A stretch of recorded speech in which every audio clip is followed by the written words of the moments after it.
বিএনপির প্রতি আমার করুণা হয়। আজকে তারেক জিয়া বাংলাদেশে ফেরার স্বপ্ন দেখতো না। যদি সার্জিসরা না থাকতো, আজকে তোমার নেত্রীকে চিকিৎসা করার জন্য বিদেশে পাঠাতে পারতো না।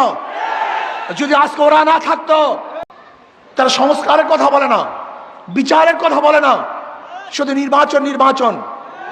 কেন? নির্বাচন দিয়ে কি হবে?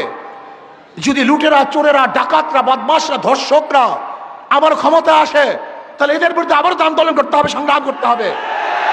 আমরা কি দেখেছি? সত্য কথা বলার কারণে সার্জিসের বিরুদ্ধে আবার নতুন ভাবে কেস হয়েছে, মামলা হয়েছে। আমি আশ্চর্য হয়ে যাই। বিএনপির প্রতি আমার করুণা হয়, যাদের দ্বারা চক্ষুদান, আজকে তাদের কি তোমরা নিন্দা করতেছ? তাদের বিরুদ্ধে কেস দিয়েছ।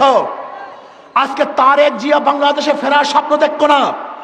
যদি সার্জিসরা না থাকতো, আজকে তোমার নেত্রীকে চিকিৎসা করার জন্য বিদেশে পাঠাতে পারত না। যদি আজকে ওরা না থাকতো, আজকে খোলা আকাশের নিচে মাঠের মধ্যে রাজনীতি করতে পারত না। ওরা জীবনের মায়া ত্যাগ না করে, ওরা আন্দোলন না করত। কিন্তু আজকে যাদের মাধ্যমে নেত্রীকে চিকিৎসার জন্য ব্রিটিশে পাঠিয়েছ, তোমার নেতাকে বাংলাদেশে আনার ব্যবস্থা করতেছ, আজকে নির্বিঘ্নে রাজনীতি করার সুযোগ পেয়েছ। আজকে সত্য কথা বলার কারণে সেই সার্জিসের বিরুদ্ধে কেস দিয়েছ। বাংলাদেশের মানুষ তোমাদের এই ঔদ্ধত্য কোনো অবস্থাতেই মেনে নেবে না, মানতে পারে না।